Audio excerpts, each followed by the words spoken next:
Good evening, everyone. I welcome you all to the webinar of ICSI IIP on final word of IBC. Today we have with us CS Anagha Anasingaraju and Mr. Suresh Agrawal as faculty. We shall discuss 4 Supreme Court cases today, that is Messrs. SS Engineers versus Hindustan Petroleum Corporation Limited and another civil appeal number 4583 of 2022, K. Parmasivam versus the Karur Vyasa Bank Limited and another civil appeal number 9286 of 2019, New Delhi Municipal Council versus Minosha India Limited civil appeal number 2470 of 2022, and Indian Overseas Bank versus RCM Infrastructure Limited and another civil appeal number 4750 of 2021. The first session shall be taken by CS Anagha Anasingaraju. Let me briefly provide you the introduction of Ms. Anagha Anasingaraju. She is partner in K&J and Company LLP Pune. She has professional experience of more than 22 years. She is a fellow member of the Institute of Company Secretaries of India and also registered as an insolvency professional with the IBC. She is also an IIM accredited mediator. Her areas of practice are corporate laws, insolvency and bankruptcy court, appearance before NCLT, NCLAT, shareholder disputes, corporate restructuring, etc. She acts as independent director. She also acts as external member of the Internal Complaints Committee formed under Prevention of Sexual Harassment at Workplace Act. She is currently the vice chairperson of the Pune chapter. She is impaneled as a reviewer on the peer review board of the Institute of Company Secretaries of India. Her qualifications are BCom, LLB, LLM, Diploma in Business Management, and Diploma in German Language. She is also Six Sigma Green Belt certified. She is the speaker at various professional bodies and training institutes. She engages sessions on Companies Act, Insolvency and Bankruptcy Code for professionals, students, bankers, business leaders, directors, and KMPs. Ma'am, you may now start the session. Thank you so much for the introduction. And I would like to thank ICSI IP for this opportunity of interacting with fellow professionals. Thank you. And I should be able to present, right? Yes, ma'am. Yeah.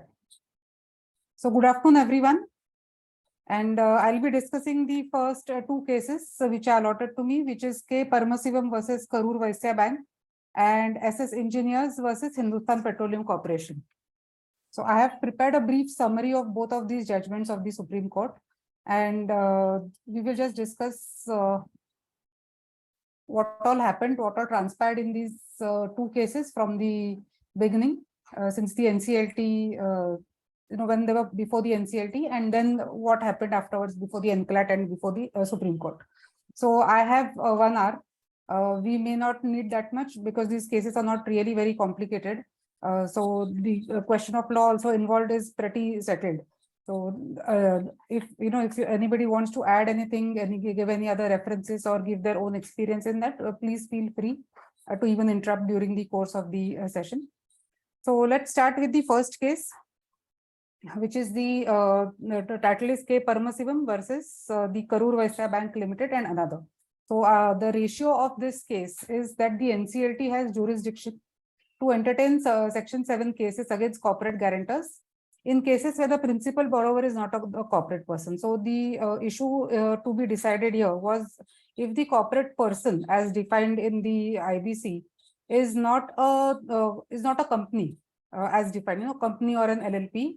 If it's a partnership firm, then whether a corporate guarantor who has given guarantee for the loans availed by these partnership firms or an individual or a proprietary concern, even though if that guarantor is a company, whether that a case can be initiated against that under Section 7, since the plea which was taken was it's not a corporate guarantor as such as defined in the code. So this was the main issue which was in appeal throughout before the NCLAT and before the Supreme Court. So let us look at the case title I have given here. So it's K. Parmasivam versus Karur Vyasa Bank Limited and another. The Supreme Court civil appeal number so and so, and the order is dated 6th of September, so pretty recent. Now this appeal is arising out of the order of the NCLAT in the appeal of 2019, so 538 of 2019 of 18th November 2019. I hope my screen is visible. Anu, can you? It is. Yeah. Ma'am, it is visible. Yeah, thank you. So the order is of a 2019 case. So we can see, 2019, the NCLAT appeal order is there, and the Supreme Court order has come in 2022. So a period of 3 years has gone in between. And the original order, which was passed by the NCLT, was under Section 7 of the IBC, and it was passed in April 2019. So even if you look at the timelines in that sense, April 19 to NCLAT November 19 is pretty reasonable, but the order in the Supreme Court has taken some considerable time, 2 or 3 years. Now the parties to the dispute, to the original petition. So the original petition before the NCLT, the parties to the disputes were Karur Vysya Bank, who was the financial creditor, and the corporate debtor was Maharaja Theme Parks and Resorts Private Limited.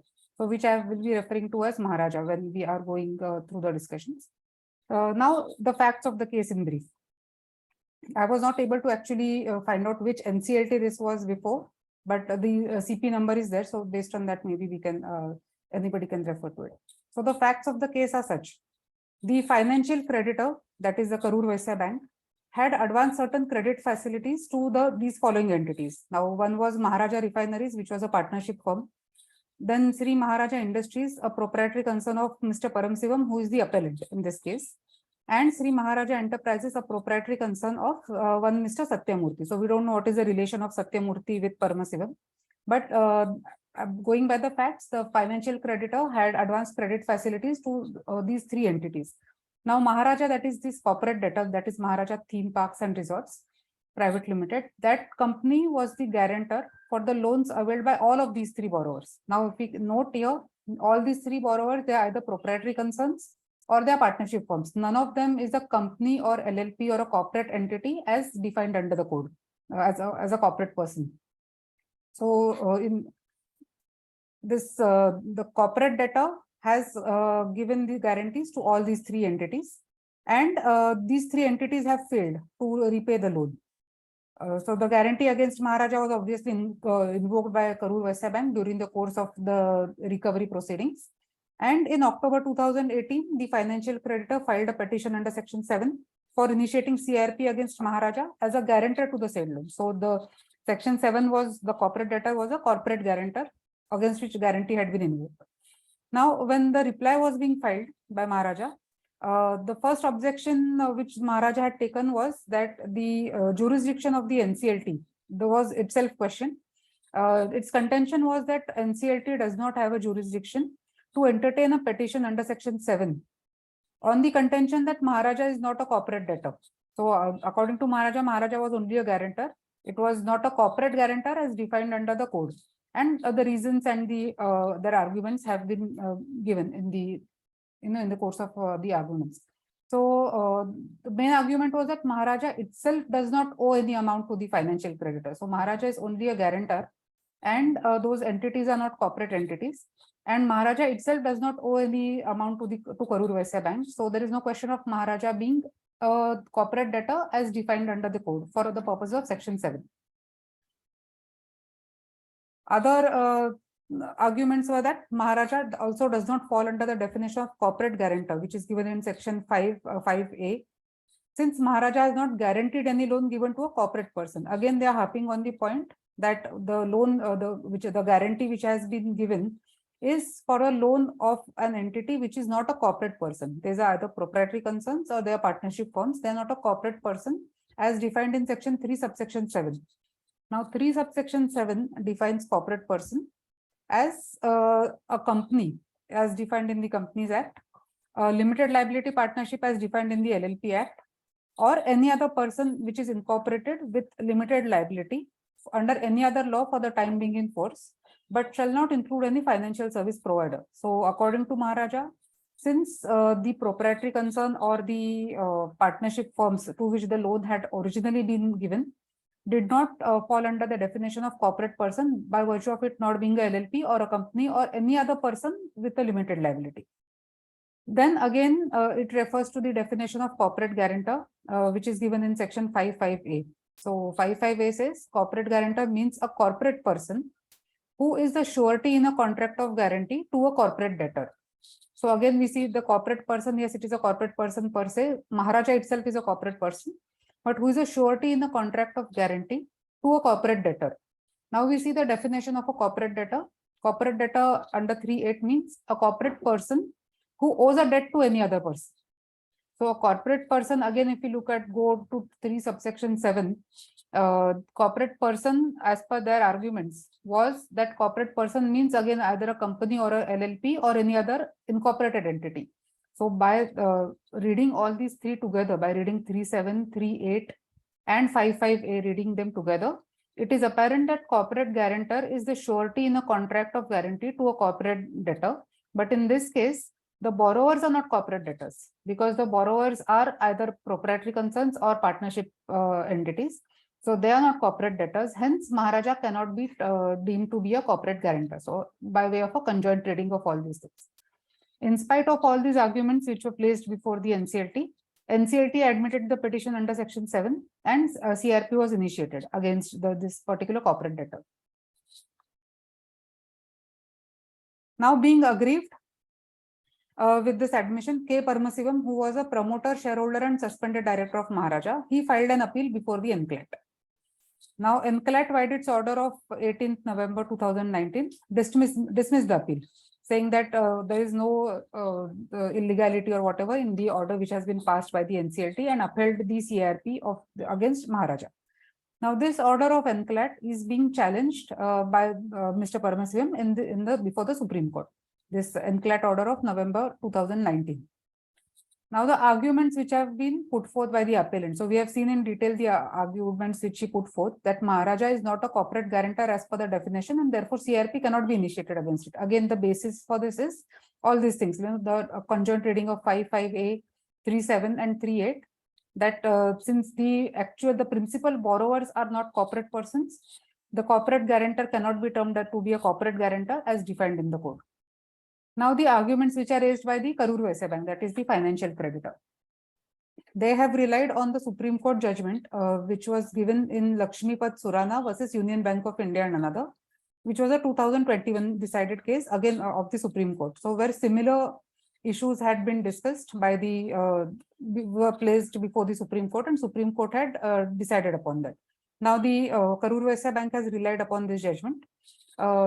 Again, the arguments which are advanced by Karur Vysya is that CRP can be initiated against a corporate entity who has given a guarantee to secure the dues of a non-corporate entity as a financial debt accrues to the corporate person in respect of the guarantee given by it once the borrower commits the default. So then the guarantor becomes corporate debtor, irrespective of which is the principal entity to whom the loan was given. Then also that CRP can be initiated against the corporate guarantor without proceeding against the principal borrower. So this was also held in the Lakshmipat Surana case, that it is not necessary that the CRP should first be initiated against the principal borrower and then only the guarantee has to be invoked, or sorry, then only the action has to be initiated under section 7 before against the corporate guarantor. So it is well settled that CRP can be initiated against the corporate guarantor without proceeding against the principal borrower. So based on all, these were the arguments which were put forth by the financial creditor. And then the Supreme Court in this order has given certain references from the Lakshmipat Surana case, so which are very relevant for our discussion today. So I've just given the paragraph numbers and based on that order of Lakshmipat Surana. It says it is no more res integra that the code is a complete code. So the question again which was to be decided was whether somebody needs to go to some other forum like a DRT or something to initiate or to take action of insolvency against the guarantors.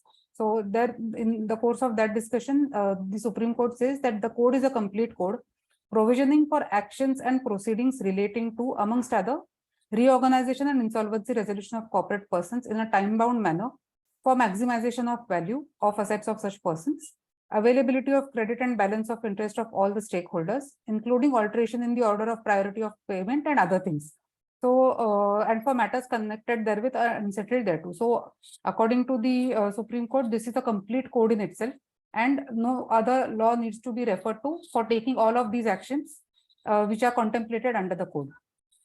Then further it says that the applicant should be a person to whom the financial debt is owed. So now they're talking about the financial creditor. So who is the one who actually initiates the action under section 7 or under section 9? So here we are talking about section 7. So the applicant should be a person to whom the financial debt is owed. Now the financial debt has been defined in section 5 subsection 8, as we are aware. Amongst other categories specified therein, it could be a debt along with interest, which is disbursed against the consideration for the time value of money, and would include the amount of any liability in respect of any of the guarantee or indemnity for any of the items referred to in subclauses A to H of the same clause. So under the definition of financial debt 5.8, if it's a guarantee with respect to any of those items which are listed there, then that is also covered in the definition of financial debt. It is so provided in subclause I of section 5.8 of IBC to take within its ambit a liability in relation to a guarantee offered by the corporate person as a result of the default committed by the principal borrower. So here again they are referring to only a principal borrower. They are not referring to what is the entity of the principal borrower, irrespective of what is the legal entity. They are saying that if the principal borrower commits a default, then the liability, that is the guarantee which has been given by the corporate guarantor, will fall under section 5.8. The expression debt has been defined separately in the code in section 3.11 to mean a liability or obligation in respect of a claim which is due from any person and includes a financial debt and operational debt. Now again, we know the expression claim has also been defined in the code. The expression claim would certainly cover the right of a financial creditor to proceed against the corporate person being a guarantor due to the default committed by the principal borrower. So again, they're not referring to a principal borrower, which is a corporate entity, but generally referring to a principal borrower as such. Then in the next paragraph, indubitably, a right or cause of action would inure to the lender, that is the financial creditor, to proceed against the principal borrower as well as the guarantor in equal measure in case they commit default in repayment of the amount of debt, acting jointly and severally. So as we know, the financial creditor has a right whether to proceed against the principal borrower or the corporate guarantor or both. It would still be a case of default committed by the guarantor itself if and when the principal borrower fails to discharge his obligation in respect of the amount of debt. For the obligation of the guarantor is coextensive and coterminous with that of the principal borrower to defray the debt as predicated in section 128 of the Contract Act. So we know in section 128 of the Contract Act lays down the extent of the liability of the guarantor in case of failure of the principal borrower to repay the loan. So which we know is that it is coextensive and coterminous with that of the principal borrower. As a consequence of such default, the status of the guarantor metamorphoses into a debtor or of a corporate debtor if it happens to be a corporate person within the meaning of 3.8 of IBC. The words and expressions used and not defined in the code, but defined in enactments referred to therein shall have the meanings respectively assigned to them in those acts. So even though the principal borrower may not have been defined in the IBC, they are now borrowing the meaning or borrowing the definition from other relevant acts. The principal borrower may or may not be a corporate person, but if a corporate person extends guarantee for the loan transaction concerning a principal borrower not being a corporate person, it would still be covered within the meaning of the expression corporate debtor in section 3.8 of IBC. So here they have clarified, irrespective of the definition and irrespective of the legal form of the principal borrower, corporate debtor, this kind of situation would also be covered in the definition of corporate debtor.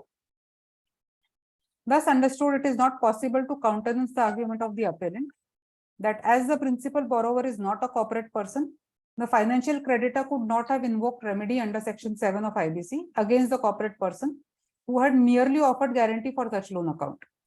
That action can still proceed against the guarantor being a corporate debtor, consequent to the default committed by the principal borrower. There is no reason to limit the width of section 7 despite law permitting initiation of CRP against the corporate debtor if and when default is committed by the principal borrower.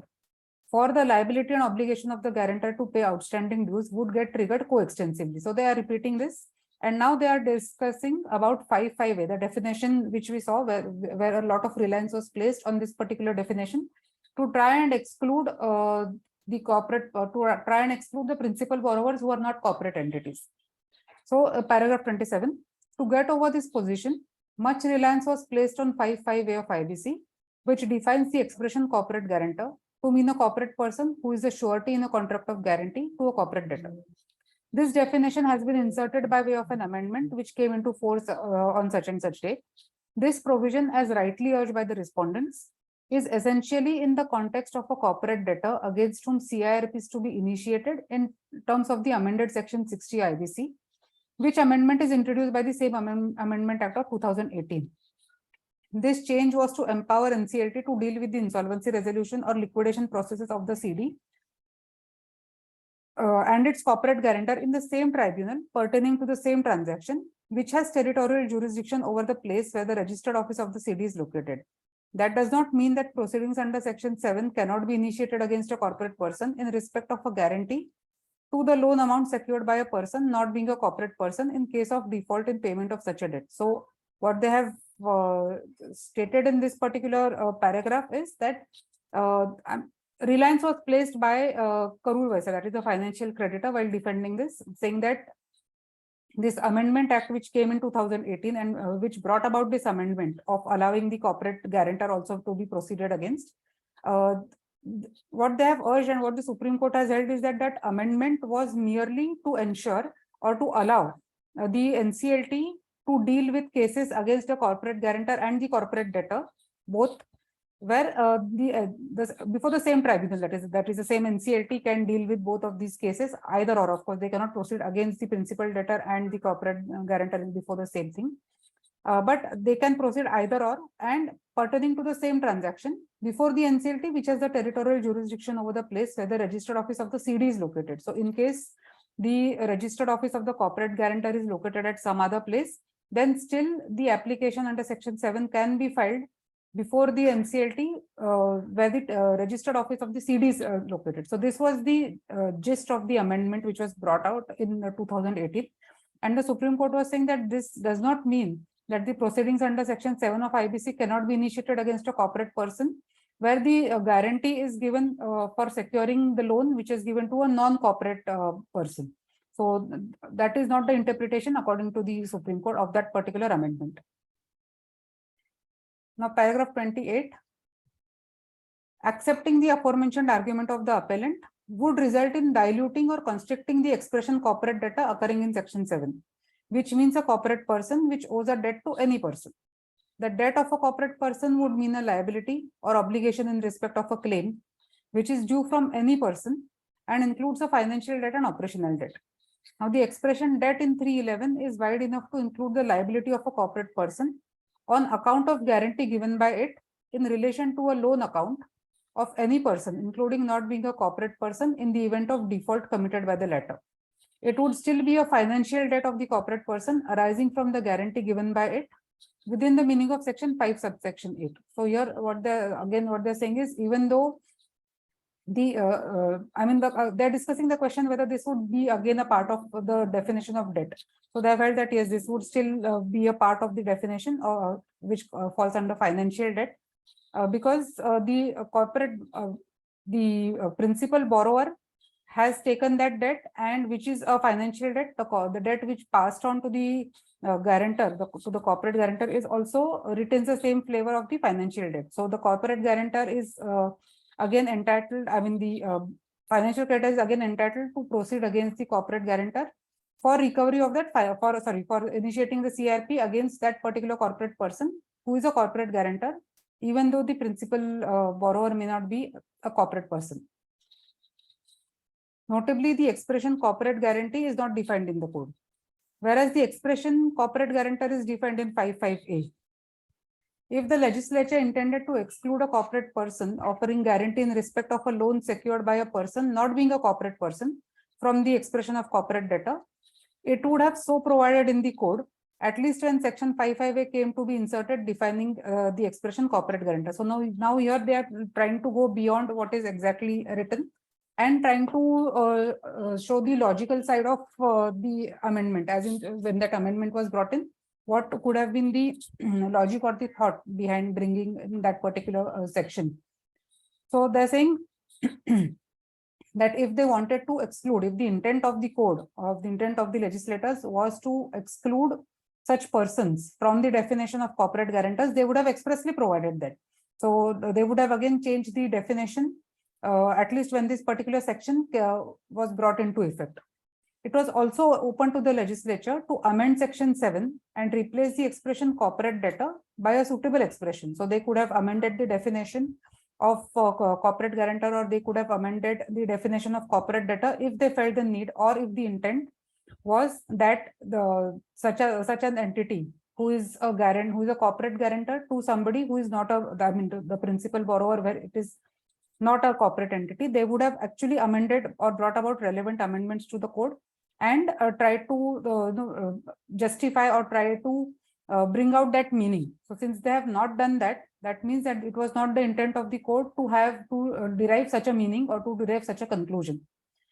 Further, they say that even the section 3(8) also could have been amended to exclude liability arising from a guarantee given for a loan account of an entity not being a corporate person. So 3(8), which is the definition of financial debt, they are saying that even that definition could have been amended if they wanted to exclude such a guarantee from the purview of the corporate guarantee or from the purview of financial debt, or if that was the intent of the code.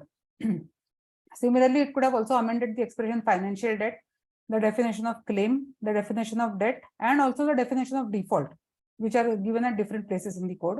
So there is no indication to that effect in the legislative changes which have been brought about by that 2018 amendment. So based on all this, the Supreme Court says that that was not the intent of the law to exclude such kind of corporate persons. Then lastly, the expression corporate debtor as defined in 3(8), which applies to the case as a whole, whereas expression corporate guarantor in 5(5)(a) applies only to part B of IBC. So again, we see the definition. So we know that the definitions which are contained in in section 3, they apply to the code everywhere. But the definitions which are given in 5(5)(a), they apply only to part 2, that is where the CRP, that is insolvency resolution of corporate persons. So again, that is a distinction which they have brought out. So where they further say, upon harmonious and purposive construction of the governing provisions, it is not possible to extricate the corporate person from the liability of being a corporate debtor arising on account of the guarantee given by it in respect of loan given to a person other than a corporate person. The liability of the guarantor is coextensive with that of the principal borrower. So there is a repetition of that. The remedy under section 7 is not for the recovery of the amount, but is for the reorganization and insolvency resolution of the CD who is not in a position to pay its debts and commits defaults in that regard. It is open to the CD to pay off the debt which had become due and payable and is not paid by the principal borrower to avoid the rigors of Chapter 2 IBC in general and Section 7 in particular. So here they are saying that if the corporate guarantor who is now in the shoes of the corporate debtor, or who is being treated as a corporate debtor and who has stepped into the shoes of the principal borrower, by virtue of the principal borrower having failed to pay that loan, the option is available to them to pay off the liability of the principal borrower and to avoid any action under the code. So that action is always available, that option is always available to the guarantor. And it is not necessary that Section 7 needs to be done against him if he is able to pay that amount. Since Maharaja has also failed, in spite of invoking of the guarantee and the payment being demanded from Maharaja has also failed to pay. So Maharaja definitely does fall under the definition of a corporate guarantor for the purpose of the code, and an action under Section 7 shall lie against it. So the final decision is of the Supreme Court is that liability of the guarantor is coextensive with that of the principal borrower. So it is reiterated. It is open to the financial creditor to proceed against the guarantor without first suing the principal borrower. And we found no ground to interfere with the concurrent findings of the NCLT and the NCLT, and accordingly appeal is dismissed. So both the NCLT and NCLT had held the same thing. So Supreme Court is saying that there is no need to interfere in any of those things, and accordingly the appeal was dismissed. So this was the first case. Does anybody want to add anything or their own observations to this? Else we can move on to the next case.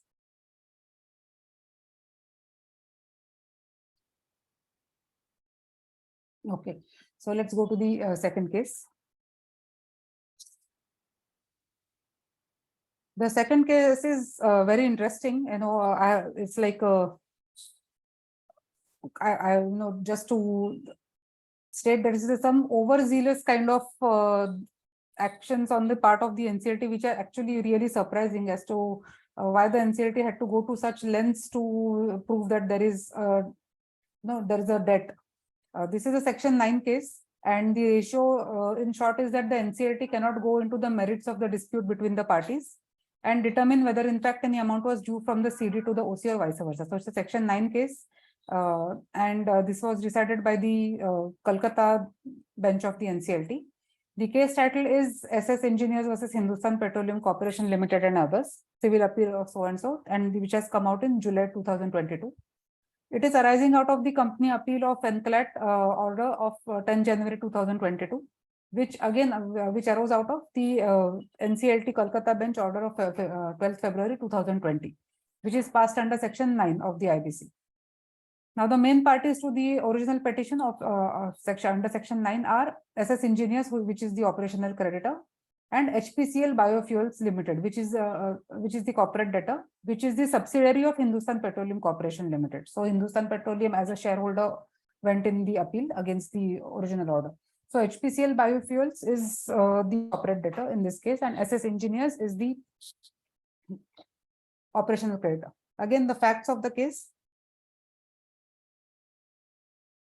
So between June 2012 and August 2012, HBL, that is the corporate debtor, that it floated a number of tenders for its engineering work for enhancing the capacity of the boiling houses of HBL at two places from 1715 TCD to 3500 TCD.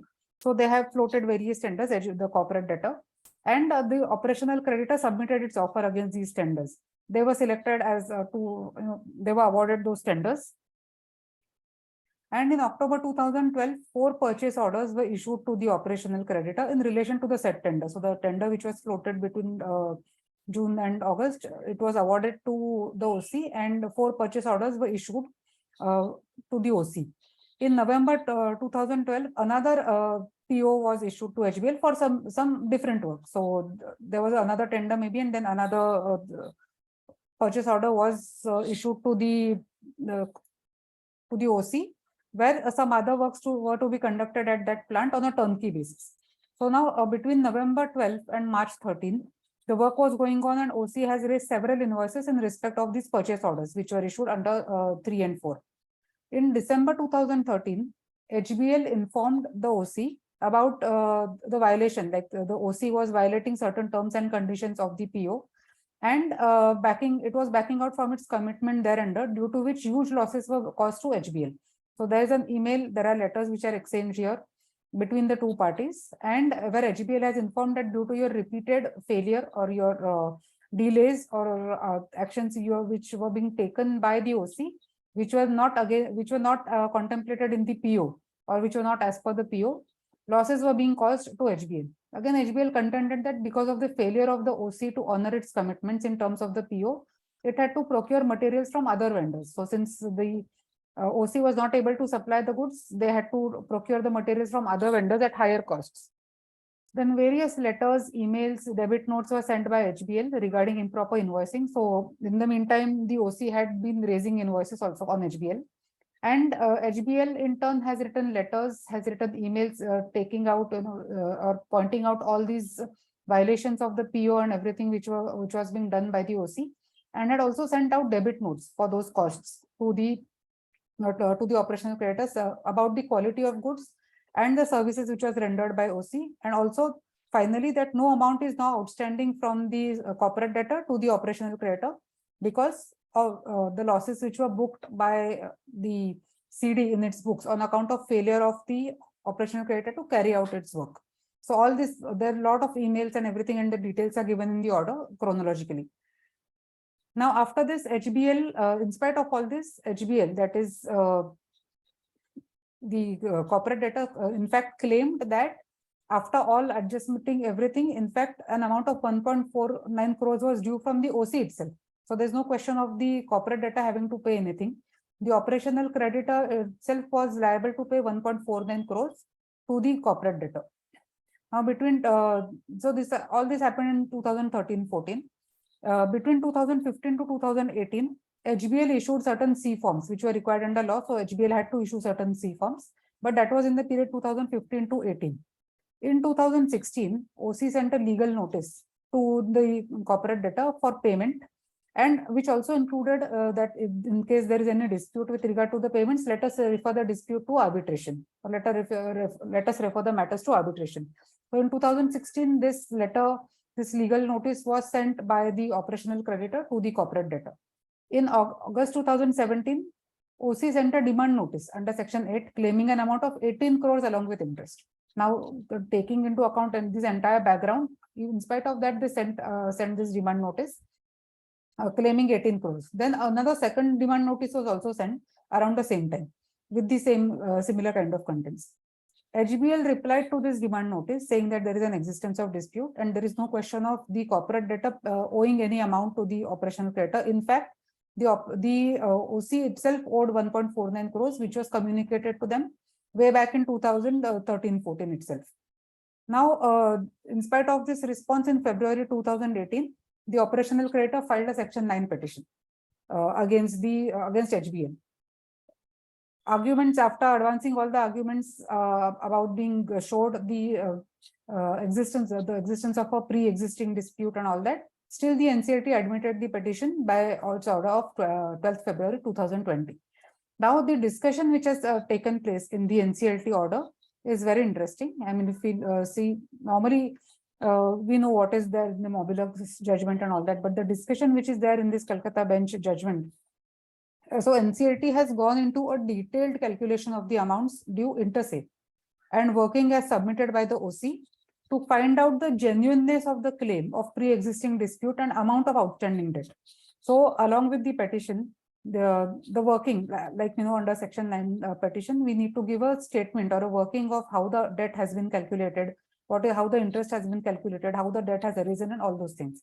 So there was a detailed working sheet which was submitted along with the petition, and the NCLT has gone into the detailed calculation of that working, and it has tried to find out, you know, how many invoices were there, then what was the debit notes which were raised by HBL, and what was the everything which was trying to justify or trying to find the veracity of the statements made in the Excel sheet or the working statement which had been given along with the petition. And the reason they have given is that to find out the genuineness of the claim of pre-existing dispute. So that obviously the HBL had taken the stand that there's a pre-existing dispute, and the NCLT need not go into the merits of the dispute, which we all know that NCLT is not required to go into the merits of the dispute. They just have to see whether there is a plausible pre-existing dispute or not. With so much of documentation on the record, with so much of illegal notices, emails, and in fact, the OC's reference to arbitration, the letter saying that let us refer the disputes to arbitration, it is very obvious on record that even prima facie that there is a pre-existing dispute. Still, the calculations were done, and they eventually were trying to find out that even though HBL is saying that there's a claim is disputed, such and such amount is recoverable from the OC, they actually sat and did the calculations and ultimately arrived at a conclusion that in spite of all the adjustments, mutually inter se, whatever could be done, still the OC had some money to be recovered from the CD. So the CD still owed some money to the OC after all this calculation, and which is an unpaid debt and which is due and payable and which has not been paid, and hence this claim is being admitted, or the Section 9 petition has been admitted. So it's a very interesting read, when we look at that judgment as to what extent they have gone into to find out the genuineness of the claim of pre-existing dispute and the amount of the outstanding debt. Again, if we look at the further statements in that order, NCLT further said that this statement, which has been filed by the OC, takes into consideration all these disputes raised by the CD. Hence, the amount payable by the CD remains in positive, which is more than 1 lakh. Ultimately, that too, when we have considered the project as a whole against the claim of the OC of undisputed dues of supply portion only. Hence, on the basis of material on record, it cannot be said that any other dispute remains to be considered. So what they're saying is, in that working claim, they have made all concessions towards the disputed claims. So the net amount which is there, which is still more than 1 lakh, is undisputed amount. That is what they have seen from the calculations. Apart from this, the fact which is crucial to note is that the CD has awarded new work orders to the OC subsequently, which means that all the disputes relating to this contract have been considered or resolved, and this fact has remained undisputed. So just the action of the CD to award further contracts to the OC, according to the NCLT, that by this order, it means that all the disputes have been settled. Now the CD had no disputes against the OC. Otherwise, they would never have awarded them further work contracts, which was an argument which was taken by the OC right up to Supreme Court, that this means that they were satisfied with our work and there is no question of any pre-existing dispute. We further make it clear that we have analyzed the provisional statement with limited objective of admissibility of this application, and this analysis cannot be considered as expression of opinion on the amount of claim in any manner, which may actually be due and payable. Now, along with this disclaimer, I mean, with writing all these things in the paragraph above, and then giving this disclaimer at the end of it doesn't help anybody in this entire, gamut of things and in the entire admission process as such. So with these observations, NCLT has admitted the petition, saying that ultimately there is an amount which is undisputed, which is due and payable by the CD to the OC, and accordingly the section 9 was admitted. Being aggrieved, obviously, the appellant, that is a shareholder, Hindustan Petroleum, who is the majority shareholder of HBL, they filed an appeal before the NCLAT. NCLAT, by its order of 10 January 22, allowed the appeal, which was logically we can understand. So NCLAT has allowed the appeal, and again this order of NCLAT was challenged by the OC in the appeal before the Supreme Court. Now, while deciding this particular case, the Supreme Court has relied on its own past decisions. So the reliance on the Mobilox Innovations, the Mobilox case. So what they're saying is, when examining an application under section 9 of the IBC, the adjudicating authority would have to examine the following things. First, whether there was an operational debt exceeding rupees 1 lakh. So at that time, the threshold limit was 1 lakh. Whether the evidence furnished with the application showed that the debt exceeding rupees 1 lakh was due and payable and had not been paid till date, so which is as per the definition. And whether there was a existence of any dispute between the parties or the record of pendency of a suit or arbitration proceedings filed before the receipt of demand notice in relation to such dispute. If any one of the aforesaid conditions was not fulfilled, the application of the OC would have to be rejected. So it is very clear, like we have also seen the Mobilox judgment. So it is very clear in what cases a section 9 can be admitted and what is the meaning of a pre-existing dispute. Now they further go on to discuss about the Mobilox judgment. They have referred to paragraph 51 of that judgment.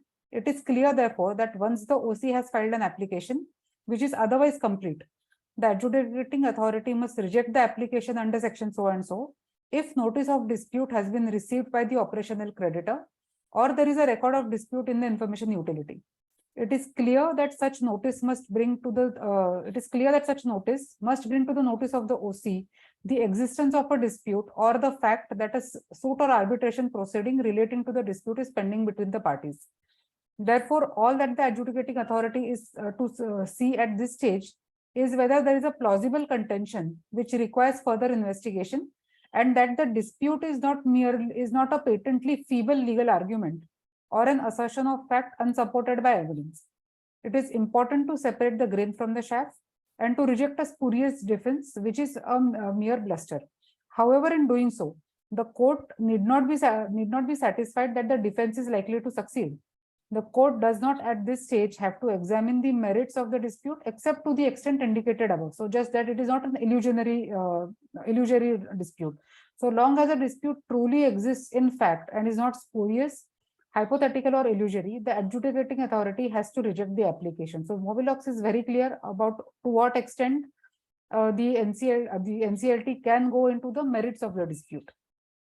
Now, the Supreme Court has also referred to its own judgment in K. Kishan versus Vijay Nirman Company Private Limited, where similar issues were before it, and similar kind of observations were made in this particular order also. Following this judgment, it becomes clear that OCs cannot use the code either prematurely or for extraneous considerations or as a substitute for debt enforcement procedures. The alarming result of an OC contained in an arbitral award of an operational debt contained in an arbitral award for a small amount of say 2 lakhs of rupees cannot possibly jeopardize an otherwise solvent company with several crores of rupees. Such a company would be well within its rights to state that it is challenging the arbitral award passed against it, and the mere factum of challenge would be sufficient to state that it disputes the award. Such a case would clearly come within para so and so of the Mobilox judgment, being a case of a pre-existing ongoing dispute between the parties. The code cannot be used in terrorem to extract this sum of money of 2 lakhs, even though it may not be finally payable, as adjudication proceedings in respect thereto are still pending. We repeat that the object of the code, at least insofar as OCs are concerned, is to put the insolvency process against the CD only in clear cases where a real dispute between the parties as to the debt owed does not exist. So again, they are reiterating what is the purpose of the code, and it is not to be used as a recovery mechanism, especially by OCs.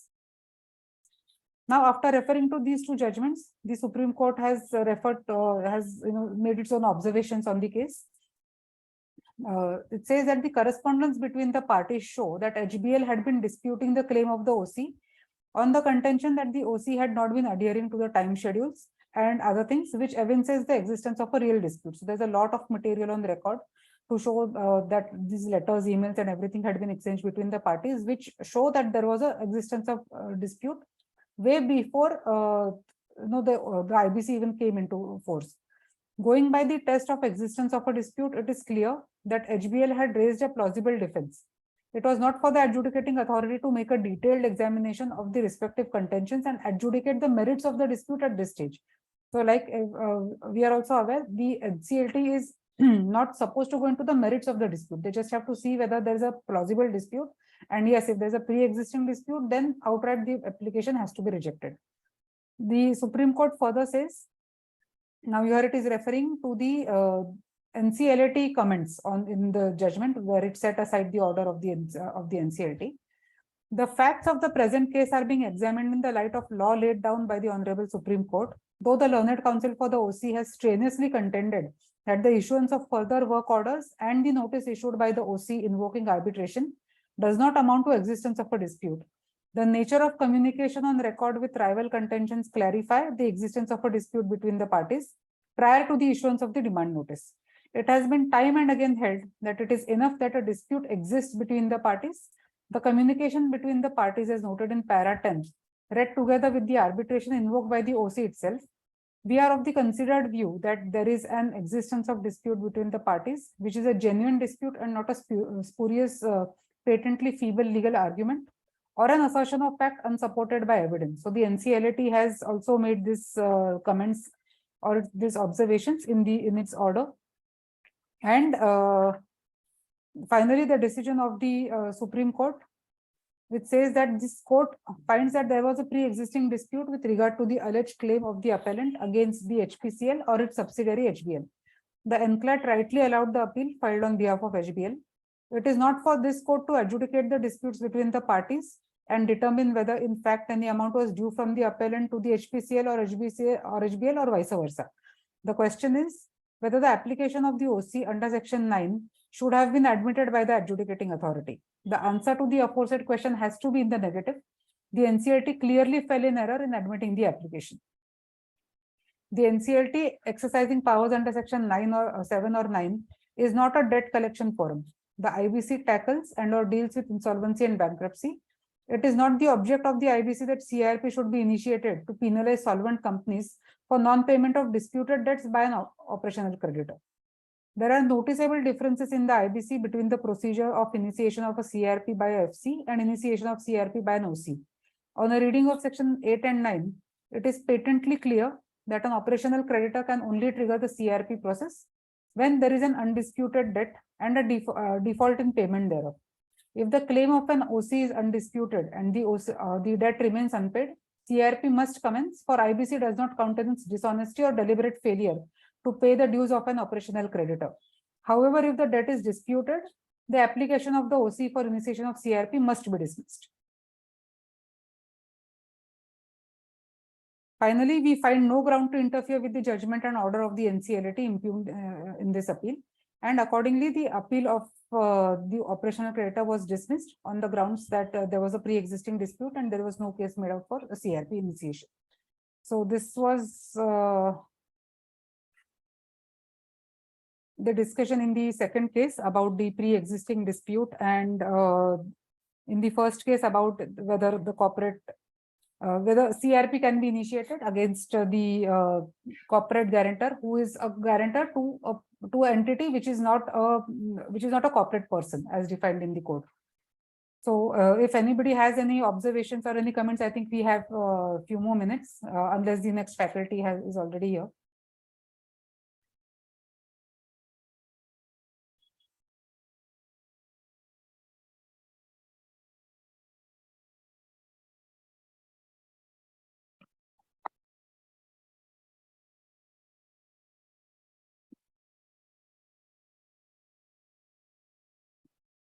I think there are no questions. Right, yeah.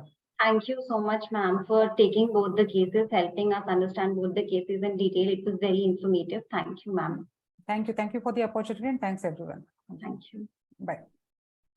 So now the next session shall be taken by Mr. Suresh Agrawal. Mr. Suresh Agrawal is a company secretary, advocate, insolvency professional, and registered valuer for financial assets.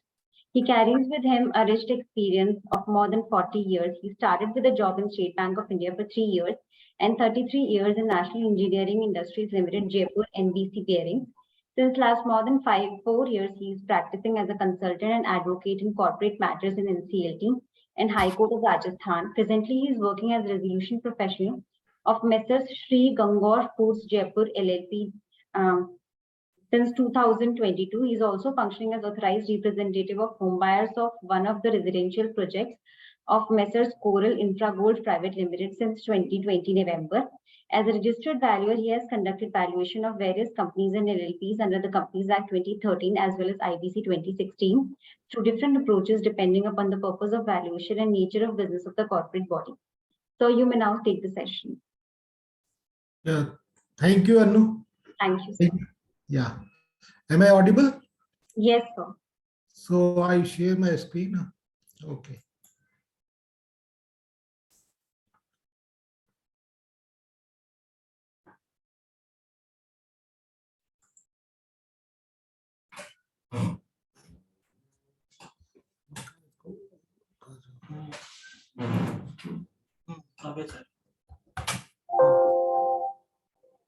Good evening, everybody. Hello. Yeah, I suppose I'm audible to everybody. Yes, sir, you're audible. Good evening. Yeah. So good evening. I'll be discussing the two Supreme Court judgments. One is related to the interpretation of section 60 subsection 6 of IBC, and second is relating to the interpretation of SARFAESI Act versus IBC. So first we will be discussing the case of Indian Overseas Bank versus RCM Infrastructure Limited and another. This is appeal number 4750 of 2021. So the main issue is relating to the SARFAESI Act versus IBC. How do they counteract with each other? So here the appellant was Indian Overseas Bank, which has extended certain credit facilities to the corporate debtor, that is Messrs. RCM Infrastructure Limited. But the CD failed to repay the dues, and the loan account of CD was declared as NPA on 30th of June 2021. And then following the natural step further, the appellant bank issued demand notice under section 13(2) of Securities and Reconstruction of Financial Assets and Enforcement of Security Interest Act 2002, that is SARFAESI Act, calling upon the CD and guarantors to repay the due amount.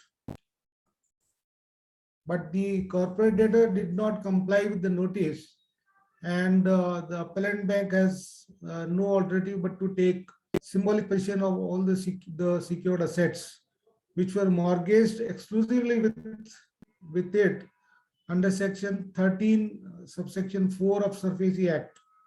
Read with Rule 8 of Security Interest Enforcement Rules 2002. Then an e-auction notice was issued by the Indian Overseas Bank on 27th of September 2018 to recover the debt which was owed to the bank. And meanwhile, what happened, the corporate debtor filed for voluntary CIRP under section 10 of IBC before NCLT Hyderabad on 22nd of October 18. That is about 1 month after the e-auction notice was issued by the bank. Now, in the first e-auction which was held by the bank, no bids were received. So the bank then issued the second e-auction notice on 27th of November 18. The auction was to be held on 12th of December 18. In second e-auction, the bank could get 3 successful bidders. These 3 persons jointly offered rupees 32.92 crores for both the assets. There were 2 assets. One of the asset was in the possession of the corporate debtor, and one was with the corporate guarantor. So for both of the assets, they offered 32.92 crores. And on 13 December 18, the sale was confirmed to the bidders, and they deposited 25% of the bid amount, which works out to 8.23 crores. Then the IOB, that is the appellant bank, issued a sale certificate to them and directed them to pay the balance amount by 28th of December 18. But surprisingly, on 28th of 18, the auction purchasers requested for extension of time for payment of balance 75% to 8th of March 19. They were short of funds, so they asked for extension of time. They asked for some time for payment of remaining 75% of amount. And under Rule 9, Sub-Rule 4A, Clause A, the request of the purchaser was accepted by the appellant bank under Rule 5.9, Sub-Rule 4A of Enforcement Rules, and they extended the balance payment date to 8th of March 19. This was done on 29th December of 18, because the last date given was 28th, and on next day they extended the date to 8th of March 19. Now, meanwhile, in NCLT, what happened on 3rd of January 2019, NCLT admitted the petition of the ex-MD of CD, who had filed the application on behalf of CD, and CIRP was commenced on that date, and the moratorium under section 14 of the IBC was notified, and an IRP was appointed. The appellant bank filed its claim with IRP for the amount at which the auction sale was made to bidders. That is the total amount of the assets, plus whatever else was due to them. Now, during the pendency of CIRP, the bank accepted the balance payment of 75%, that is rupees 24,69,000, 24.69 crores on 8th of March 19. Thereafter, the bank submitted its revised claim to the IRP on 11th of March 19 and intimated the IRP that the sale has taken place successfully and they have realized the balance amount from the bidders. Now, the ex-MD of CD filed an interlocutory application with NCLT, Hyderabad, and prayed for setting aside the security realization during CIRP. The prayer was that during CIRP, the security amount has been realized. So that should be set aside. On 15th of July 2020, the NCLT passed an order setting aside the sale of property by the appellant bank, which were owned by the corporate debtor. So therefore, the appellant bank filed an appeal before NCLAT, that is, but the same were rejected by NCLAT on 26th of March 21. So aggrieved Indian Overseas Bank then challenged the order of NCLAT in the Supreme Court by filing civil appeal number 4750 of 2021, which was decided on 18th of May 2022. Now coming to the arguments given by the appellant bank and the CD. So the appellant bank argued before Supreme Court that application under section 10 of IBC by ex-MD of CD was with malified intent, and that's because of that it is hit by section 65 of IBC, which talks of the fraudulent filing of IBC applications or doing anything fraudulent in IBC. The demand notice was challenged by CD by filing an application before Debt Recovery Tribunal. In fact, the CD has challenged the demand notice of bank before the Debt Recovery Tribunal 2nd of Hyderabad, and there no stay was granted.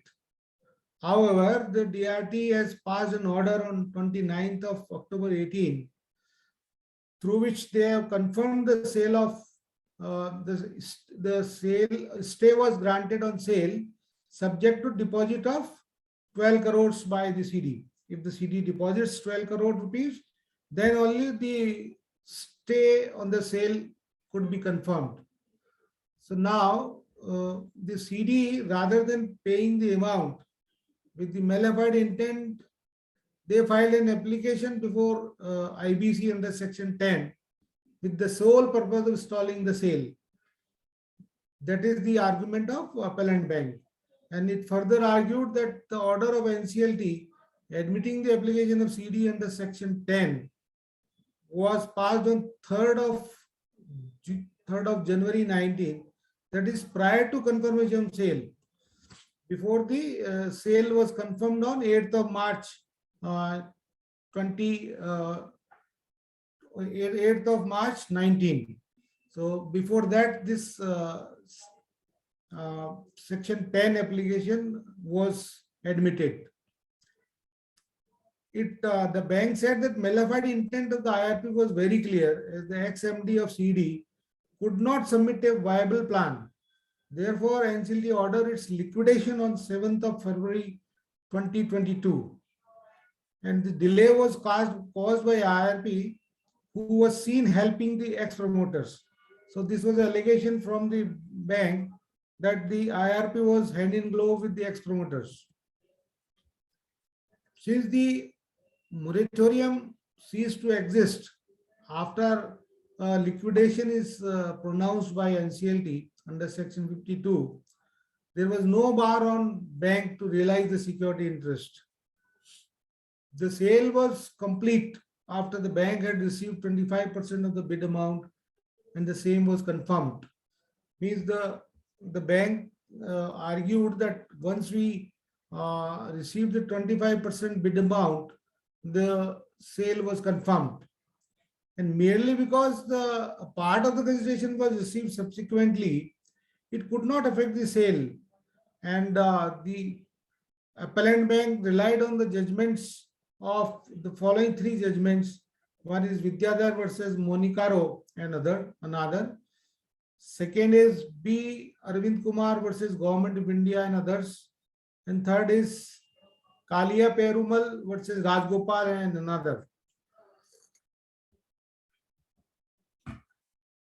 Now, next argument of the bank was that though section 14(1)(c) prohibits any action to foreclose, recover or enforce any security interest, including action under SARFAESI, but it does not undo the actions which have already been completed.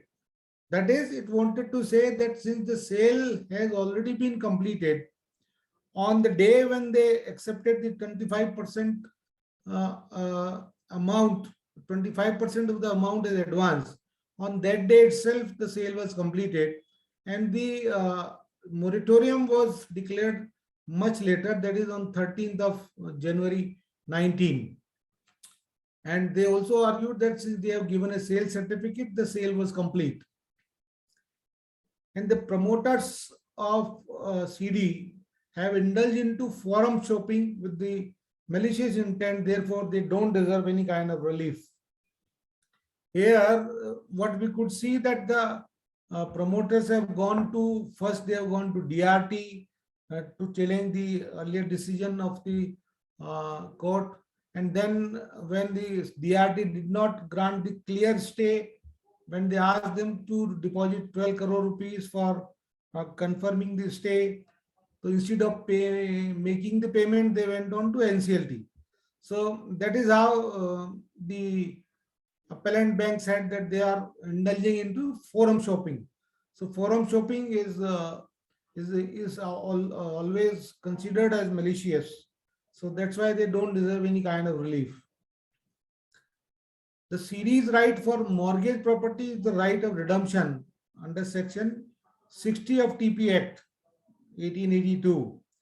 But under section 13(8) of SARFAESI Act, right of redemption is lost on issuance of public notice of auction or tender. So the bank has the argument that once we issued a notice for auction of the assets under section 13(8) of SARFAESI Act, the right of redemption which is available to the CD for the mortgage property under Transfer of Property Act 82, that gets lost the moment the public notice for auction is issued by the bank under SARFAESI Act. Now the arguments which were put by the corporate debtor before the Supreme Court, they argued that the title to asset shall be passed over only on receipt of the full consideration, and issuance of sale certificate after sale, after transfer is complete under Rule 8 and 9 of the SARFAESI Act.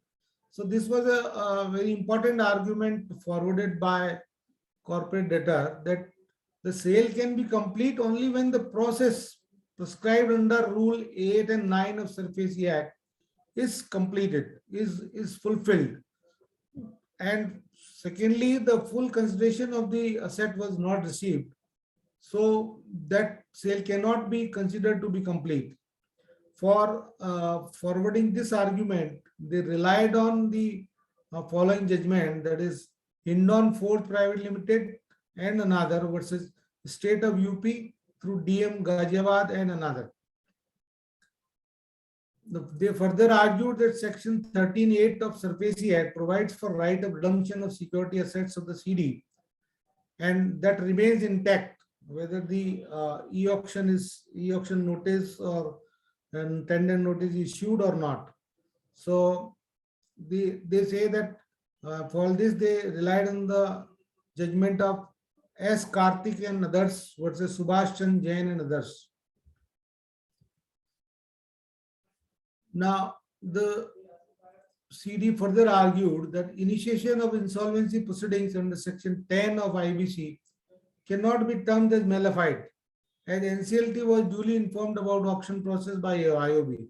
So here the corporate debtor has duly informed the NCLT, they have duly notified the NCLT whatever auction process was adopted by IOB and how the sales was effected by them.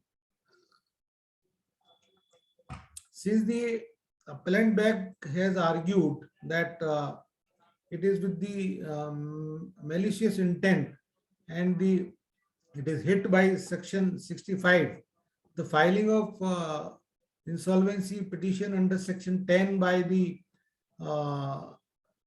CD was malicious and therefore it was hit by section 65.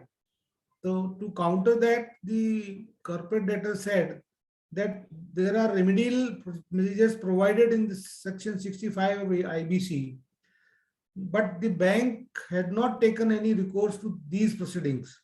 If they had considered it malicious under section 65, they should have gone into taking recourse to the proceedings or for the remedial measures which were provided in section 65. Though the order for liquidation was passed by NCLT on 7th February 2022, the same was stayed by Enclave on 8/3/22. Here, the appellant bank had argued that since the liquidation order was passed on 7th of February 2022, the CIRP has stopped working, it has ceased to exist. Therefore, the moratorium was also gone. So if they have taken the remaining money, the balance amount of sale on 8th of March, that was not hit by the moratorium. But here the fact is that the liquidation itself was challenged by CD in Enclave, and there the stay was granted on 8th of March 22 itself. So that's how the CIRP continued because of the stay granted on liquidation. The CD argued that appellant bank filed a claim of 79.94 crores, which included the full value of assets. As such, appellant cannot contend that rupees 8.23 crores, that is which is the amount of advance of 25%, which was given to appellant bank by the bid purchasers. So it cannot be said, appellant cannot contend that this 8.2.3 crores cannot be part of the amount available for CIRP, since it filed the claim for full amount of the assets, which included the advance amount of 8.23 crores. So that naturally becomes the part of CIRP available for distribution amongst various creditors. Then court analyzed it, the arguments of both. Then first of all, the court quoted the section 14(1)(c) of 230 and section 238 of IBC.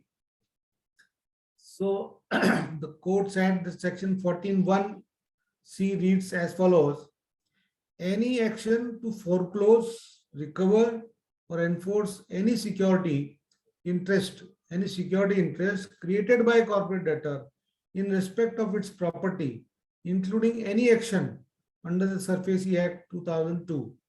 So that is forbidden. So this forms part of the various activities which are forbidden once the moratorium is declared by NCLT or adjudicating authority. Now, section 238, which is a overriding section. So it says provisions of this code to override other laws. The provisions of the code shall have effect, notwithstanding anything inconsistent therewith contained in any other law for the time being in force, or any instrument having effect by virtue of any such law. So thus it gives a clear indication that the IBC is overriding the SARFAESI Act, and anything to be done under SARFAESI Act is also forbidden due to section 14, which declares the moratorium on the acceptance of application under 7, 9, or 10. And in this case, it was the application was under section 10. Now, for justifying the application of section 238, the court placed reliance on following judgments: Innovative Industry Limited versus ICICI Bank and another, Principal Commissioner of Income Tax versus Monet Ispat and Energy Limited, Ghanshyam Mishra and Sons Private Limited versus Ed Levis Asset Reconstruction Company Limited. The court rejected the judgments relied upon by the appellant bank. So the appellant has relied on 3 Supreme Court judgments. So these were rejected one by one by the court. In the case of Vidyadhar, the court said that the difference was that the sale deed was duly executed in the favor of a plaintiff and presented for registration before sub-registrar, and the balance was money was also paid before whom, and thereafter the document was registered. So in our case, the bank has taken the advance amount and the balance amount was taken in March, that is after the commencement of CIRP. So the court said that in this Vidyadhar case, the sale deed was executed at that time itself, at the time of taking advance, and the balance amount was also paid at the time of registration before the sub-registrar. So that makes the difference. So that's how this case does not become tenable in support of the arguments given by appellant bank. Now, the court observed that in case of B. Arvind Kumar, the difference was that the property was sold in pursuance of a court order, and the sale was confirmed by the court in favor of the purchaser. And the sale price certificate can be issued only when sale becomes absolute. In this case, the sale certificate was registered also. So here the differentiation is that in B. Arvind Kumar, the property was sold in pursuance of the court order. The court has ordered for sale of the assets. And secondly, here the sale certificate itself was also registered. So that makes a huge difference, and it is not tenable in support of the appellant bank. Now, the court observed that in case of Kalia Perumal, the difference was that the sale deed was registered even on partial payment of consideration. But what was paramount was the intention of the parties. And the intention of the parties was that ownership of the property would be transferred to the appellant only after receipt of the entire consideration. So here the court clarified that the case of Kalia Perumal is also not comparable to the present case, because here the sale deed was registered with the registering authority even on the partial payment of the consideration. And secondly, but the intention of the parties was that the property will be transferred, ownership of the property will be transferred to appellant only after receipt of entire consideration. So here again, there is a difference between the facts of the case and the facts of the case relied upon. In the present case, there is a statutory sale under SARFAESI Act. So the case is, here the sale is governed by statute, that is SARFAESI Act 2000 Act, for which has been very helpful for the bank. Hence the sale shall be governed by Rule 8 and 9 of the enforcement rules. So the Rule 8 and 9 of the enforcement of security interest rules becomes very important. And sale will be, under these rules, sale will be complete only when auction purchaser makes the entire payment and the authorized officer issues sale certificate after receipt of entire payment. So here what we see that appellant bank had issued the sale certificate even after getting the partial amount of 25% advance. After that only they had issued the sale certificate, where the sales certificate should have been issued after the completion of the formalities required under Rule 8 and 9 of the enforcement of security interest rules. So that is what the lacuna was here in the case of Indian Overseas Bank. And the balance amount has been accepted by appellant bank on 8th of March 19. The sale has taken place under the statutory scheme contemplated under Rule 88 and 9 of the said rules, and would stand completed on 8th of March 19 only. And this date falls after the date of commencement of CIRP on 3rd of January 19. So here the court observes, since the sale was complete on 8th of March 19, when the balance amount of consideration was received, when then only the sale could be said to be complete. but the CIRP and the moratorium, they had commenced on 3rd of January 19. In view of the provisions of section 14(1)(c) and 238 of IBC, the court was of the view that the appellant bank could not have continued the proceedings under SARFAESI Act once the CIRP was initiated and the moratorium was ordered. So here the court concluded that since moratorium was ordered under section 14 and it was prevailing after 3rd of January 19, and during the prevalence of the CIRP, the bank accepted the remaining amount. So that is not acceptable, that is not permissible, because the CIRP was continuing and the SARFAESI Act cannot be enacted or cannot be relied upon, cannot be used for action because moratorium prevails. So court did not find merit in the contention of the appellant bank that the petition filed by CD under section 10 of IBC was nullified. So this argument of appellant bank was not accepted, and the liquidation order is already under challenge before the enclave. So that is another point which concludes that the CIRP was in process. CIRP was going on. CIRP didn't end with the order of liquidation because stay was granted by enclave against the liquidation order. So resultantly, the appeal of the appellant was dismissed and the sale was set aside. The sale which has taken place, which has done executed by the appellant bank, was set aside. So this was all about the first Supreme Court judgment. Now we change over to move forward to Supreme Court's second judgment, that is between New Delhi Municipal Corporation, that is NDMC, versus Messrs. Minusha India Limited.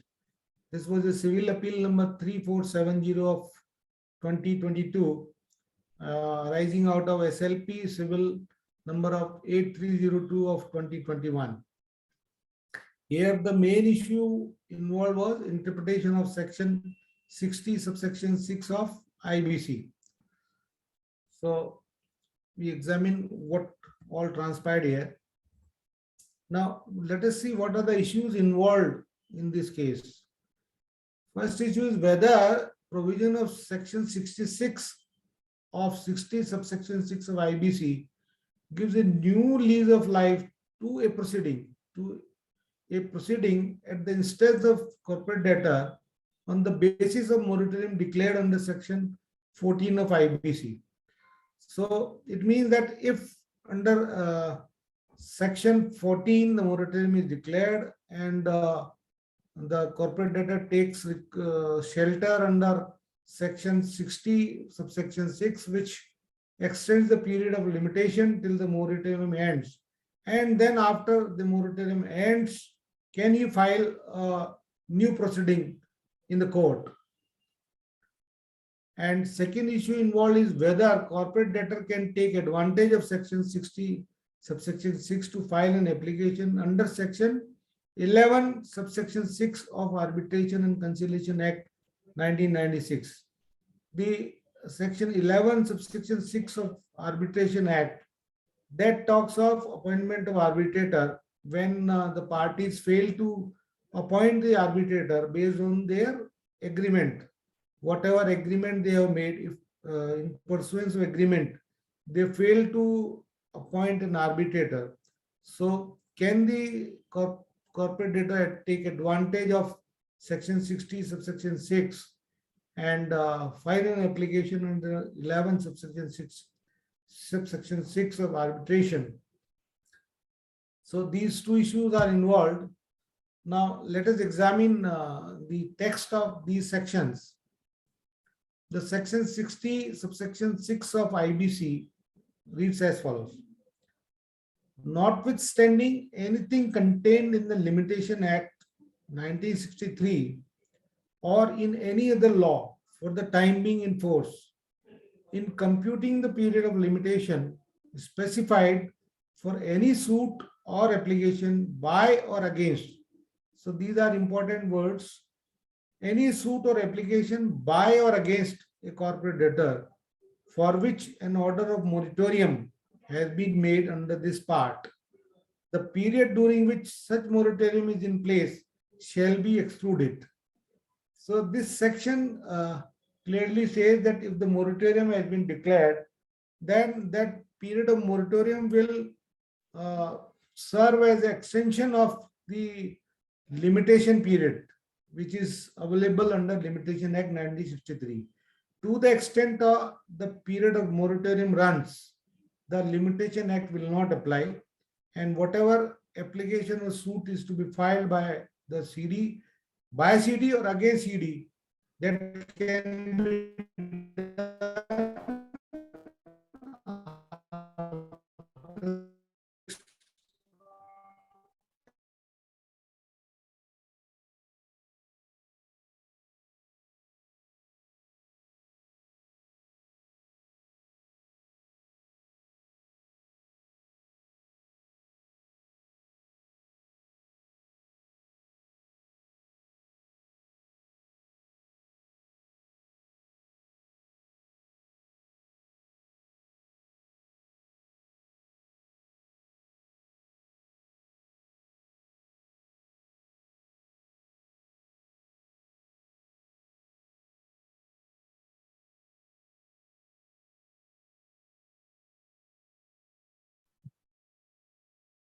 The voice is not coming. I'm trying to solve the issue.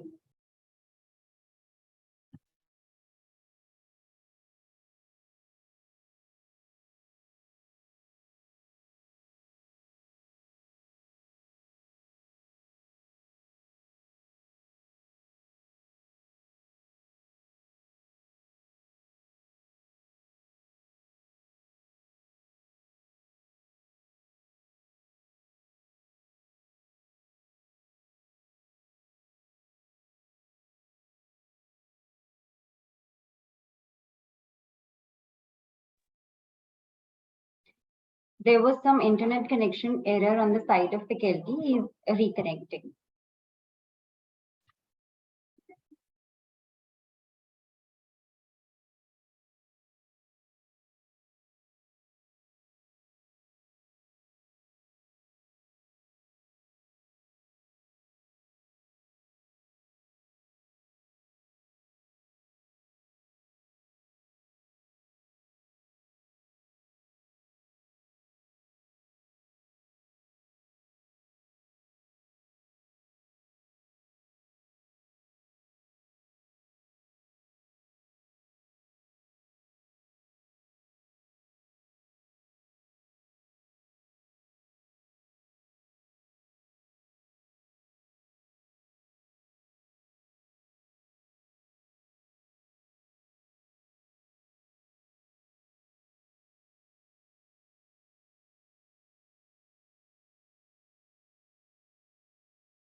Hello.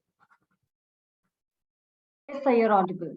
Yeah, I'm audible. Yeah, okay. Right. Thank you. Sorry for this was due to some net issues.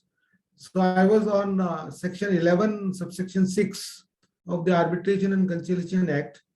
So it says where under an appointment procedure agreed upon by the parties, a party fails to act as required under the procedure, or the parties or the two appointed arbitrators fail to reach an agreement expected of them under the procedure, or a person including an institution fails to perform any function entrusted to him or it under that procedure, a party may request the Chief Justice or any person or institution designated by him to take the necessary measure unless the agreement on the appointment procedure provides other means for securing the appointment.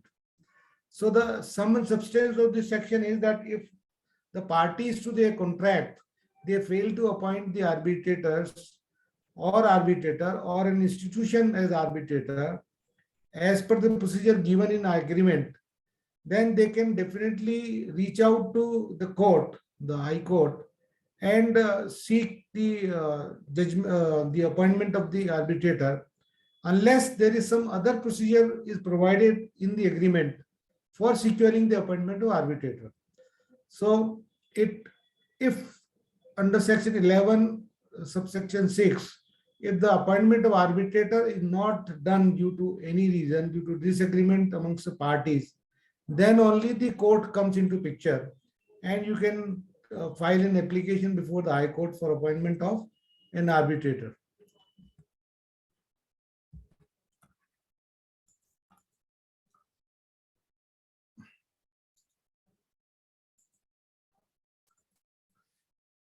Now here the appellant, that is New Delhi Municipal Corporation, these are the facts of the case. What has happened that in New Delhi Municipal Corporation placed the purchase order for rupees 16.20 crores on the Minosha India Limited, who was the respondent, based on an agreement dated 20th of February 2015 for some implementation work related to information technology, some computerization at the place of appellant, that is NDMC. So for computerization or IT implementation at NDMC, a PO was placed for 16.20 crores by the NDMC on Minosha. The appellant, that is NDMC, they terminated the they gave a termination notice to the respondent, and saying that there has been inaction on the part of the respondent. They have not done what is needful is to be done. So they gave a notice to terminate the agreement. The respondent approached the High Court of Delhi, where court ultimately directed the appellant, that is NDMC, to provide an opportunity of hearing to the respondent, that is Minosha.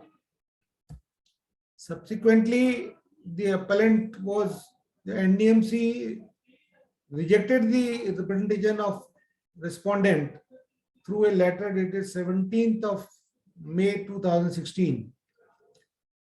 Then respondent invoked the provision of arbitration in the contract and sent a letter on 7th of June 2016. Since they had, since the NDMC has rejected their representation, they have terminated the agreement. So a dispute has arisen between the two parties, and for resolving that dispute, the respondent, that is the Minosha, they invoked the arbitration clause which was given in the contract, and they sent a letter to this effect on 7th of June 2016. The appellant did not consent for either of the names suggested by the respondent and sent a letter on 20th of July 2016, and it proposed to proceed for arbitration through Delhi International Arbitration Center. See, the Minosha has suggested two names of arbitrators to be appointed, but NDMC did not agree for any of the two names, either of the two names, and they sent a letter to this effect on 20th of July 2016. And they said that we would like to have the arbitration done at the institution that is known as Delhi International Arbitration Center, DIAC. Then NCLT Mumbai admitted an application by Messrs. Minosha India Limited under section 10 of the IBC in some other matter. So some other creditors were also there of Minosha, and they were pressing for the payment, and they did not have the requisite asset to make payment to those creditors. So facing that situation, nothing to do with NDMC. So independently in some other matter, since the heat was being felt by Minosha India Limited, they filed an application for voluntary insolvency under section 10 on 14th of May 2018. and the petition was admitted and a moratorium was declared. On 28th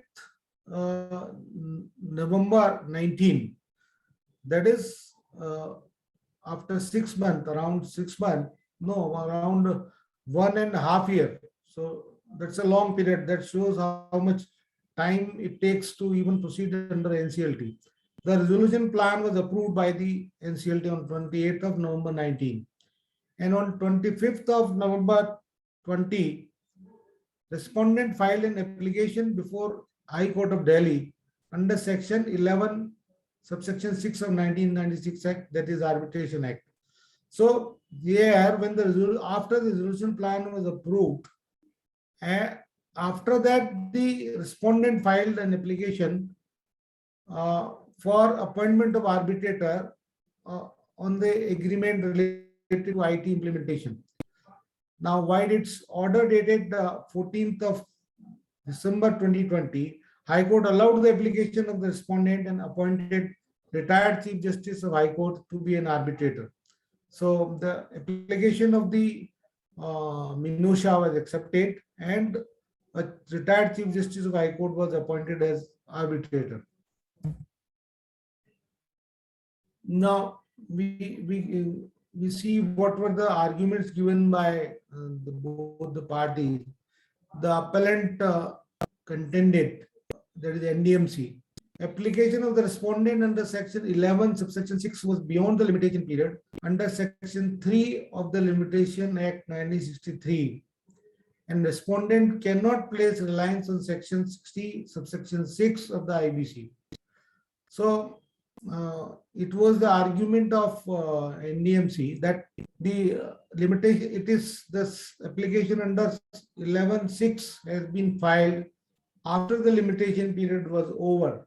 So they cannot take shelter under Section 60, subsection 6 of IBC also. After admission of an application under Section 7, 9 or 10 of the IBC, the moratorium comes into force under Section 14. But this moratorium does not forbid a corporate debtor from launching any proceedings. So it argued that though as soon as this application, insolvency application under Section 10 is admitted, a moratorium is declared under Section 14 by NCLT. But that does not prevent the corporate debtor from filing any application or suit anywhere. Rather, it is other way around, that other parties are prevented or stopped or forbidden from filing any suit or application against the corporate debtor. The appellant NDMC said the resolution professional is empowered to conduct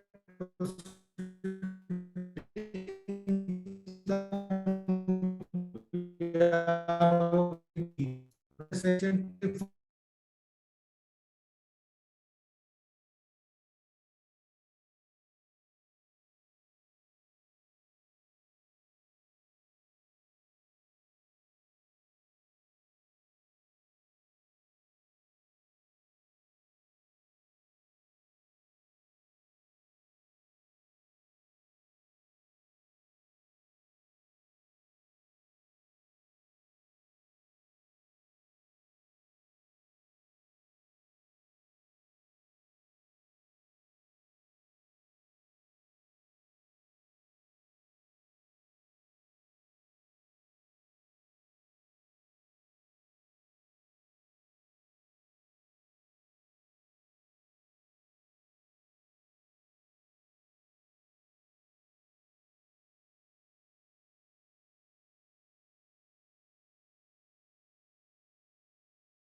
ಇಲ್ಲ but ನಿನ್ನೆ ಇಲ್ಲಿ ಬಿಟ್ಬಿಟ್ಟು ನಾವೆಲ್ಲ ಹೋಗಲ್ಲ.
Yeah, am I audible? Hello? Am I audible? Yes, yes, you're audible. Yeah, okay, okay. Right. Sorry for interruption.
Yeah.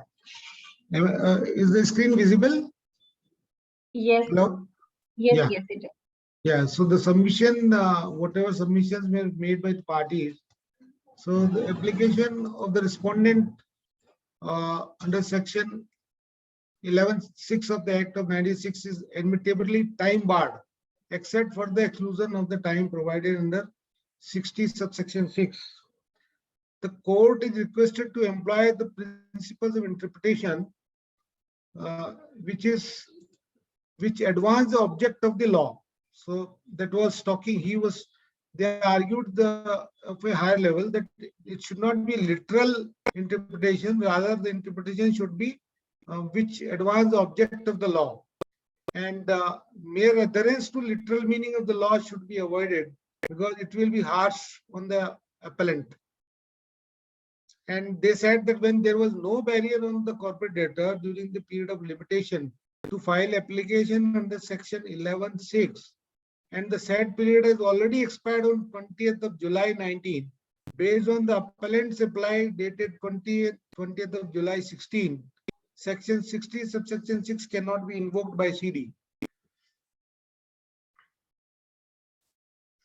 And they said that acceptance of the case of respondent under 60 subsection 6 would render the phrase, this is a phrase taken from the section itself, which says for which an order of moratorium has been made under this part will be useless. So this phrase they say will be useless if we accept the case of respondent.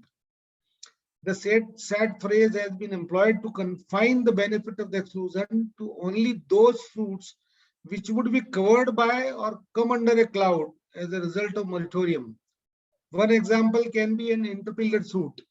The interpleader suit is when there are a number of defendants who are claiming a right over a property which has not been transferred by a person who died without transferring the property. So if a person dies without transferring the property, and there are many claimants who are defendants, so that comes under interpleader suit. So that cannot be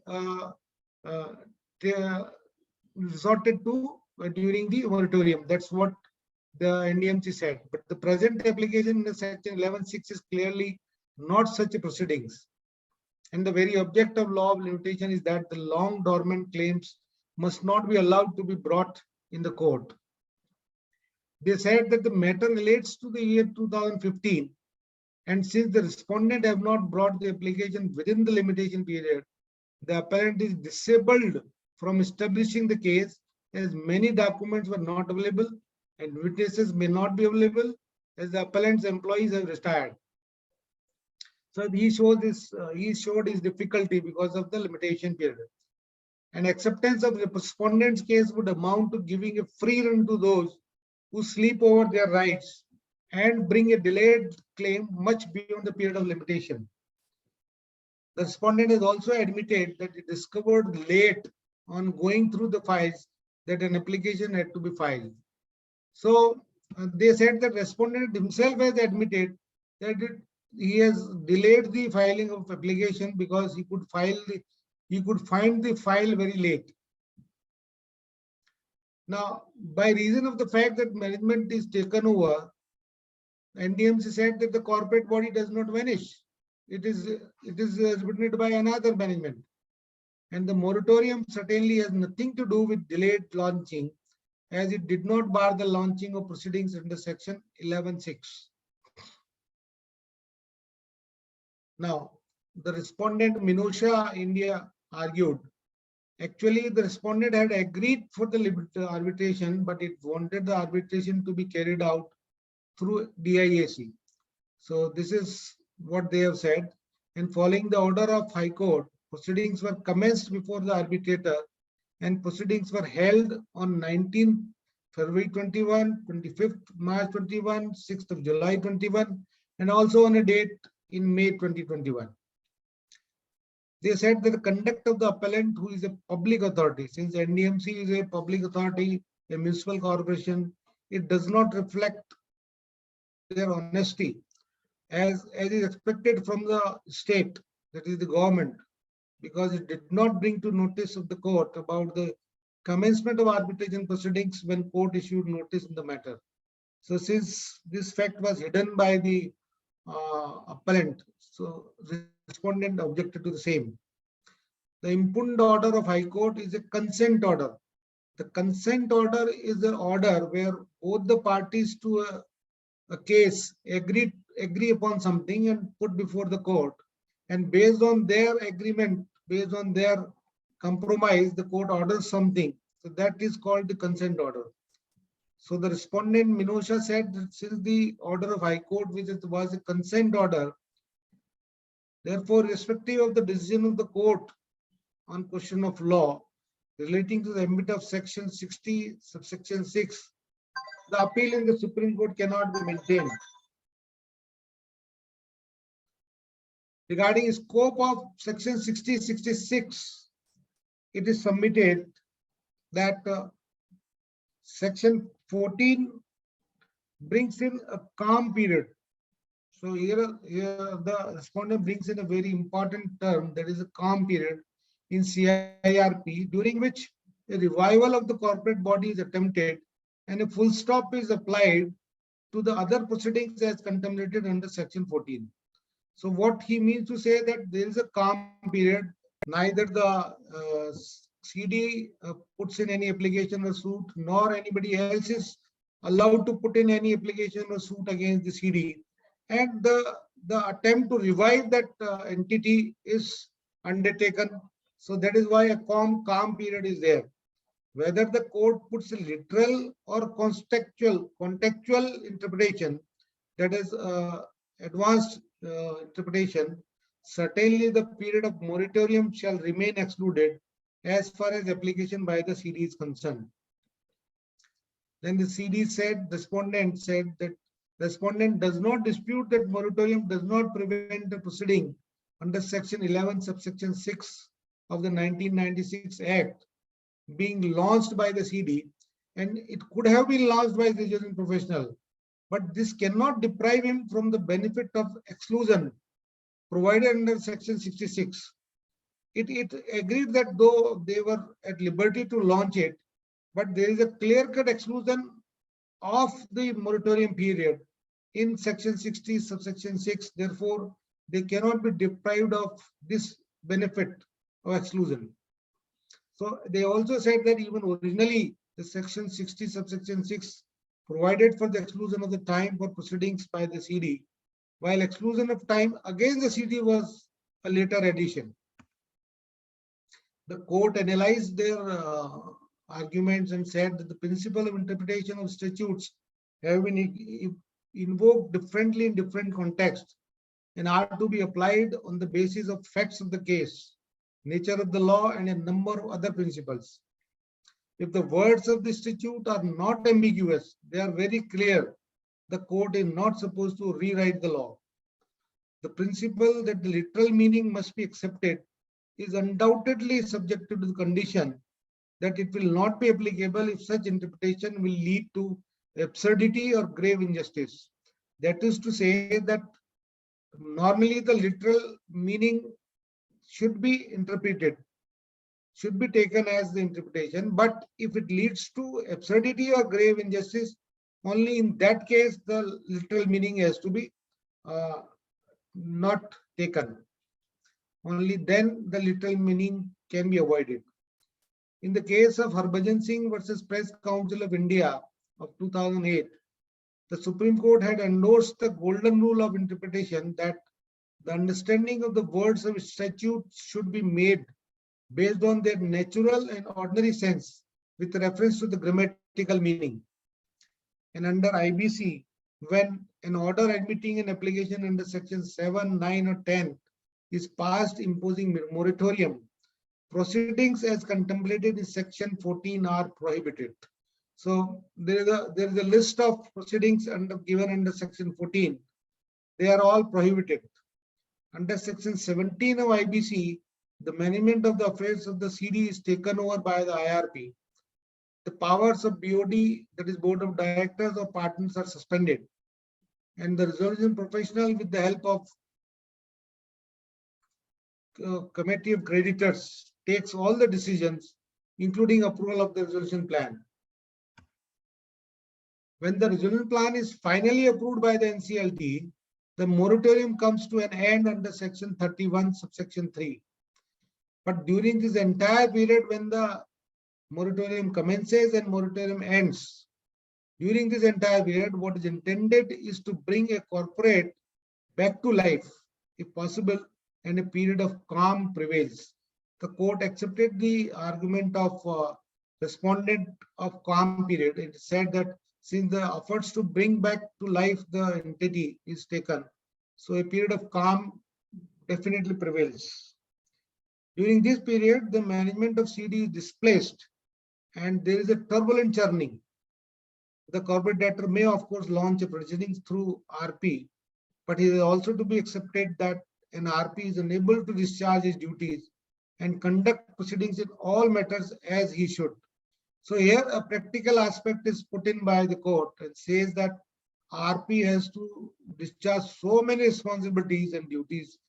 So he is not expected to do everything very finely and ideally.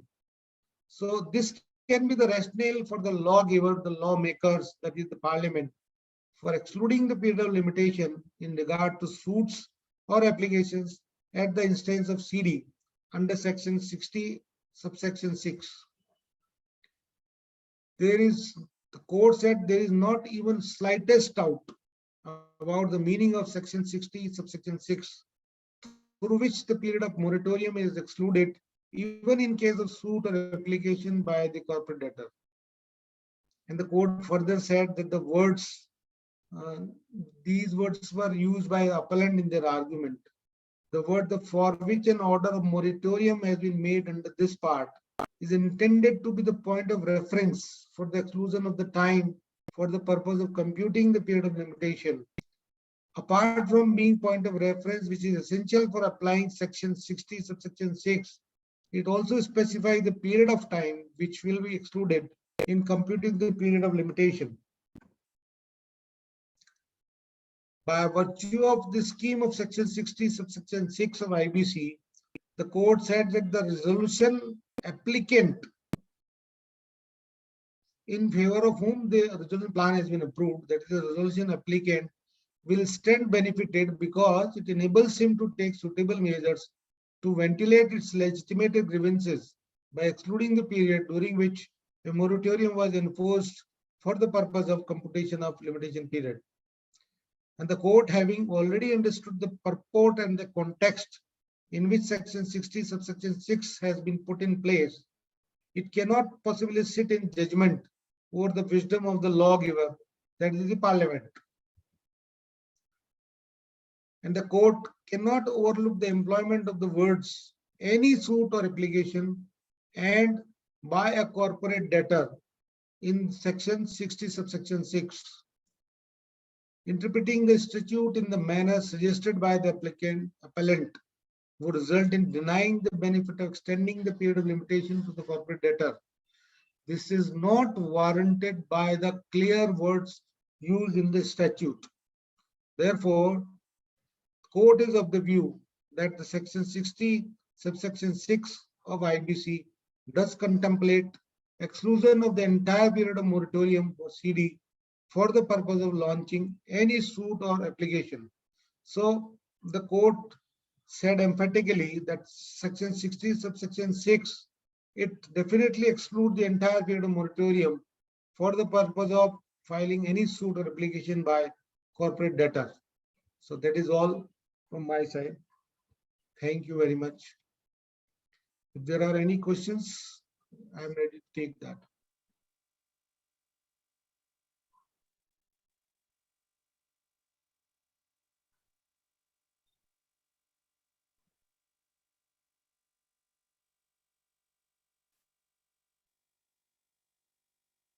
I think there are no questions. So on behalf of everybody, I thank you, sir, for giving presentation on the Supreme Court cases. It was very informative. And thank you to all the participants also for taking the session. Thank you. Thank you very much. Thank you. Right.